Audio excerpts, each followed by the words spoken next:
Bonjour à tous les amis, j'espère que vous allez bien et surtout que vous êtes en pleine forme. On va donc démarrer la deuxième partie de ce retour d'expérience sur la réunion technique annuelle de ma coopérative, où dans la première partie je vous ai parlé de la gestion agronomique des désherbages dans un contexte de restrictions réglementaires.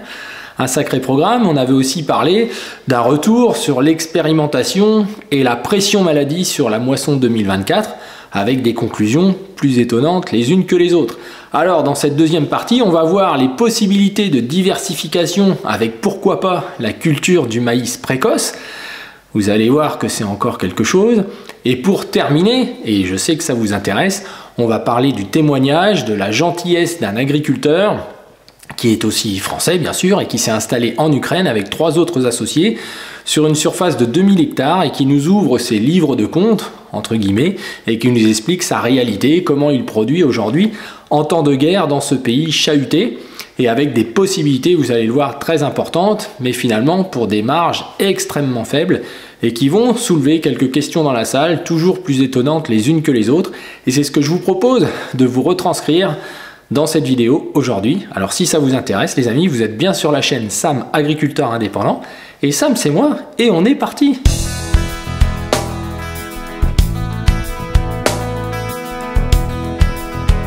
Alors le troisième sujet, c'était sur la diversification possible d'une rotation, notamment dans des rotations courtes, colza, blé, escourgeon par exemple, pour voir l'intérêt d'un maïs plus précoce dans ce type d'assolement et notamment dans ces types de sols. Alors l'intervenant, c'était très intéressant, c'était monsieur Bastien Chopineau, un jeune chercheur d'Arvalis, donc qui a exposé les choses, il connaît bien les aspects théoriques de la culture, ça se ressent. Il a parlé donc de 3 grands types de sols dans lesquels il voulait nous montrer les intérêts ou pas, donc des sols très superficiels avec des réserves utiles de 65 mm en gros, des limons hydromorphes avec des réserves utiles de 85 mm et des argiles plus lourdes avec des réserves utiles de 140 mm. Alors je vais vous la faire courte parce que finalement on n'en a pas retiré grand chose après une bonne heure de développer, on va dire. C'est notamment finalement que dans les sols très superficiels c'est un gros risque et vaut mieux s'abstenir. Dans les sols au milieu hydromorphe à 85 mm c'est possible, mais ça peut être un risque, mais c'est possible en ayant des dates de semis précoces, en faisant attention aux densités. Je pense tout ce que connaissent les agriculteurs. Et puis dans les argiles lourdes, eh bien oui, le maïs c'est encore intéressant, même si les marges voilà, sont resserrées forcément. Alors il se trouve qu'à ce moment-là, pour éviter d'arriver à la conclusion, mais en gros la conclusion du chercheur c'était de dire sans irrigation la conduite du maïs peut s'envisager, mais voilà, faut être dans ces sols que je vous disais. Pour les maïs pluviaux, faut faire attention aux charges opérationnelles, se baser sur des fourchettes basses des densités, de la protection si besoin, veiller à ne pas lésiner sur le désherbage. Enfin vous voyez, des conseils de chercheurs d'Arvalis aujourd'hui en 2024-25, c'est quand même assez surprenant. Et puis il se trouve que moi j'ai posé une question qui était économique, technico-économique, c'est-à-dire c'est bien de parler du maïs avec des marges de 200-300 euros, et j'ai posé la question, comment se fait-il qu'avec une centrale d'achat aussi puissante que nous avons, depuis 2 ans, on a perdu 150 euros de marge simplement. On a des dépenses en plus, 150 euros de charge en plus, par des dépenses supérieures en désherbage, les produits ont fait que d'augmenter, et les doses de maïs ont pris en gros 35 à 40%. Alors évidemment, là j'ai senti qu'il y a eu un malaise dans la salle, alors que c'était pas l'objet, je critiquais personne, je posais une question. Le responsable des achats de la coopérative était assez rouge, pour être franc, il m'a dit que c'était pas le lieu, qu'on était à une réunion technique, enfin en gros il a fait fin de non-recevoir, je vous avoue que j'ai été surpris, certains membres de la salle sont venus me voir après, mais n'ont pas contesté non plus, comme d'habitude.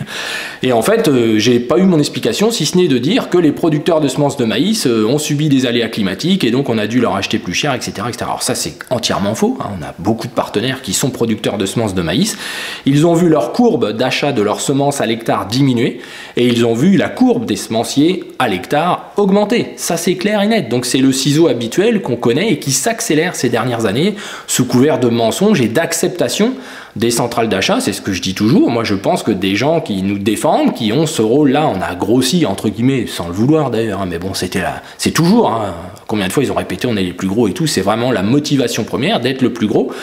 Mais si ça sert à rien, au final, que pour les producteurs, ça n'améliore rien, soit les gens à l'intérieur sont incompétents, n'ont pas assez de poigne et de dire, bah non, nous c'est comme ça, voilà, soit vraiment ce qui compte pour eux, c'est juste qu'il y ait ce volume-là d'affaires. L'agriculteur, il prendra ce qui lui reste, il s'adaptera, voilà, avec les défis de demain, avec le matériel high-tech pour désherber, plus de produits phytosanitaires, des biocontrôles qui n'apportent rien mais qui multiplient par 2,5 l'enveloppe phytosanitaires, et puis bah, faire du maïs, mais bon, tu gagneras peut-être une année sur 5, et bon, voilà.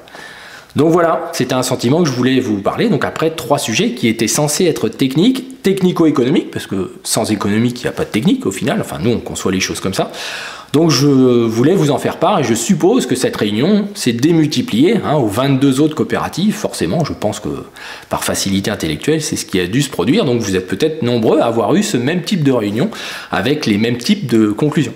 Alors on va attaquer le 4e et dernier sujet. J'espère qu'on ne sera pas trop long au total, mais je pense que ça va vous intéresser. C'est sur notamment l'Ukraine, avec la gentillesse de l'intervenant qui nous a donc dévoilé ses chiffres de sa ferme de 2000 hectares. Et c'était très intéressant, et notamment les questions de la salle. Alors on est parti. Alors on attaque ce 4e sujet avec donc Paul Gauthier, donc l'intervenant d'Inoxa, qui est donc aussi agriculteur, puisqu'il a repris une ferme en Ukraine avec 3 autres associés, des associés français, pour la reprise d'une ferme en 2012, une reprise de part, qui s'en est suivie d'un agrandissement de 500 hectares, je crois, supplémentaires en 2019, pour faire aujourd'hui une ferme de 2000 hectares au total. Alors si je vous présente rapidement la ferme, elle est située sur 2 sites. Elle est, comme vous pouvez le voir sur la carte, au nord-est de Kiev, donc elle est assez éloignée des conflits, tout en étant toujours trop près, vous en doutez bien. Donc il y a eu des craintes à un moment, le conflit se rapprochant dangereusement. Certains voisins de cette ferme-là ont même quitté un petit peu les lieux, mais ils sont quand même mieux protégés que d'autres fermes françaises, avec des dirigeants français qui sont situés presque dans les zones de conflit. Et là, c'est plus du tout la même chanson. Alors on voit qu'au niveau des parcellaires, ce qu'a pu nous décrire Paul, c'est qu'en réalité il a une quinzaine de parcelles pour les 2000 hectares, un espacement de quelques kilomètres entre les 2 sites. Il a aujourd'hui 16 salariés, donc qui coûtent aujourd'hui environ 200 000 € par an. Avec une réalité, c'est que sur les 16 salariés, il n'y en a que 4 qui participent réellement au travail des champs, le reste des salariés étant avant tout pour la protection des bâtiments, pour la surveillance finalement, pour le gardiennage. Et ça, c'est un impératif assez commun en Ukraine, mais aussi dans certains pays de l'Est, puisque le vol, notamment tout ce qui est gasoil, tout ce qui va être même matière première, est un vrai fléau, tout comme d'ailleurs le vol dans les silos de grains, ça arrive aussi.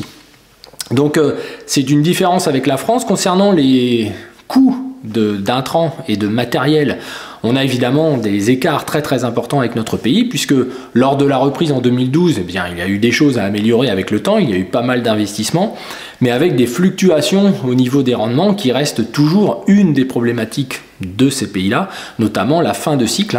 Donc ils ont 5 cultures sur la ferme, le tournesol, le maïs, le blé tendre, le colza et l'orge d'hiver, donc un assolement assez simple avec des cultures de printemps à chaque fois, pour justement bien gérer le désherbage, mais aussi les temps de travaux. Ils n'ont pas de betteraves ni de pommes de terre, ils n'en ont pas parlé, et je sais qu'avec la guerre, beaucoup de fermes en Ukraine ont même suspendu la production de ces cultures qui demandent beaucoup de main d'œuvre. Donc là, ils ont entre guillemets la chance d'avoir pu préserver leurs salariés pour ne pas qu'ils partent au front. Donc ça, c'est quand même important, c'est un enjeu même capital pour eux. Alors au niveau de la traction, ils sont à 0,42 chevaux par hectare, quand en France on est à peu près 2,5 fois supérieur en moyenne. Ça peut aller au-delà bien entendu. Pour le semoir, c'est 154 hectares du mètre, donc évidemment ils ont un 6 mètres, et bien ils font leur surface. En carburant, ils sont aux alentours de 80 litres hectares, ce qui est une moyenne assez correcte au regard du type d'assolement, mais on peut être 30 litres de moins dans certaines conditions techniques, lors de la maîtrise justement, peut-être, de l'approche globale du sol à la plante, c'est possible, vous le savez bien. Concernant justement les montants de location, puisque un des problèmes, et vous le savez, c'est le foncier quand même en Ukraine, si les reprises ne sont pas très élevées, il y a toujours d'ailleurs des terres disponibles en Ukraine. Même si aujourd'hui il faut un Ukrainien au sein de la société pour pouvoir prétendre ensuite à la propriété, etc. Mais il y a beaucoup de propriétaires différents avec une notion de précarité qu'il faut bien avoir en tête. On peut retrouver au sein d'une grande parcelle de 200-300 hectares, comme il a pu nous montrer Paul, des problématiques intérieures où le propriétaire peut décider que lui il veut continuer de cultiver son petit lopin de terre au milieu de cette parcelle, et parfois il faut savoir lui faire de la place. Donc c'était une des difficultés dont il nous a parlé, et en ce moment ils ont la difficulté aussi de remonter financièrement les gains qu'ils ont sur la ferme en France, puisque tout est coupé depuis 1 an et demi. Ils n'ont pas la possibilité de rapporter cet argent qui est nécessaire pour payer leurs prêts qu'ils ont souvent souscrits en France. Donc c'est vraiment compliqué pour eux à ce niveau-là. Concernant l'approvisionnement, ils n'ont aucun problème a priori, malgré la guerre. Il y a des achats qui se font aussi par l'intermédiaire de fournisseurs. Il n'y a pas comme en France des coopératives, etc. C'est presque du direct, hein, avec des grossistes. Hein, c'est un petit peu comme ça, ce qui nous attend plus ou moins en France, hein, avec des notions aussi d'Internet, des choses qui vont arriver. Alors là où c'était intéressant, évidemment, c'est que Paul nous a gentiment ouvert sa comptabilité, ce qui est quand même quelque chose qui ne se fait pas beaucoup en agriculture, hein, parler d'argent. Paul était à l'aise avec ça, et ça c'était agréable pour tout le monde, malgré, vous allez voir, les questions qui suivent. Donc en réalité, il nous a montré 2 années, hein, vous pouvez le voir sur le tableau, avec 2 années de chiffre d'affaires assez différents, mais vous voyez que dans tous les cas, on est en dessous, quasiment tout le temps, des 1 000 € de l'hectare, sauf en maïs et en blé tendre, hein, parce qu'il y a une année assez correcte. La fluctuation des prix reste importante, puisqu'il y a des coûts de départ ferme avec le transport, etc., qui posent un petit peu des soucis. Mais ce qui était intéressant de voir, c'est que malgré des niveaux de rendement qui finissent toujours un petit peu difficilement, comme certaines régions de France, hein, où les cultures sont très très belles jusqu'en avril, mai, et puis là, pour des raisons de sécheresse ou autres, d'un seul coup, bah, ça décroche, puisque voilà, c'est souvent la difficulté. En termes de résultats nets, Paul nous a parlé de 100 € l'hectare de marge nette, donc ce qui reste assez faible, dans des sols pourtant qui semblent faciles, vous pouvez le voir sur les images, hein, des beaux sols bien foncés, avec des niveaux de matière organique stabilisés importants, qui ne demandent qu'à être déstabilisés, et c'est sans doute ce qui va se produire au regard des méthodes mises en œuvre, qui sont la copie conforme de ce que nous avons fait dans notre beau pays depuis 80 ans, c'est-à-dire pas mal de produits minéralisateurs, défiantes, il parlait de 5 à 6 tonnes l'hectare, cumulés à des niveaux d'azote assez importants, et qui fait que ces sols-là, je ne pense pas qu'ils resteront en l'état par les méthodes que l'on met en place, qui restent des méthodes intensives, hein, ce qui n'était pas le cas auparavant forcément dans l'ancienne agriculture qui gérait ce type de pays. Alors c'est important malgré tout, hein, pour les niveaux de production, mais on voit bien que malgré la surface, les rentabilités, c'est quand même beaucoup de risques, hein, puisqu'il y a des années on est proche du zéro et d'autres années peut-être 150 € ou 200 €.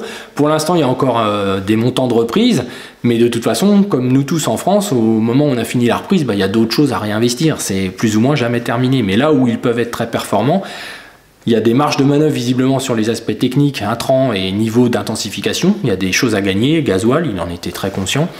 Par contre, après, sur les marges nettes, ça donne un peu l'information de ce qui se passe dans tous ces pays extensifs qui s'intensifient finalement, qui ont les infrastructures pour travailler sur grand, mais qui finalement ne dégagent pas des gros résultats par le fait que les matières ne sont pas toujours payées à la hauteur des moyens mis en œuvre. Alors, c'est un petit peu ce qui a été posé comme question dans la salle en voyant ces magnifiques sols. Évidemment, il y a un agriculteur qui a dit « Mais comment ça se fait que vous ne faites pas plus de rendement avec des sols comme ça ?»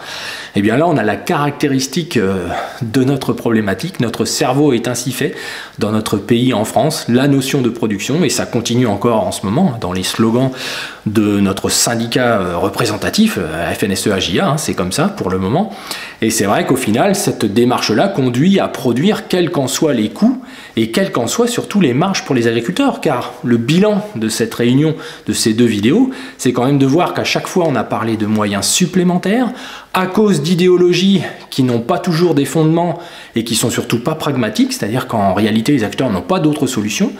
On met tout ce petit monde-là face à un marché mondial, et en réalité, en Ukraine, il y a peu ou pas de problème de désherbage, il y a des vrais hivers, il y a d'autres problématiques, mais qui ne sont pas du tout des problématiques d'impasse technique comme on le vit nous, en Europe et en France en particulier, qui était, je dis bien au passé, le premier producteur européen, puisqu'on est en 2e place maintenant derrière les Pays-Bas qui sont encore plus intensifs, et quelles qu'en soient les conséquences, c'est-à-dire qu'on pourra en parler prochainement dans une vidéo sur la méthanisation, on est en train de tirer nos dernières cartouches avec un environnement d'apparence qui coûte beaucoup d'argent, mais toujours pour vendre un blé sur un marché mondial qui n'a pas les mêmes respects de l'environnement, les mêmes contraintes sociales, les mêmes contraintes environnementales, fiscales, et en fait on est un peu face à un mur.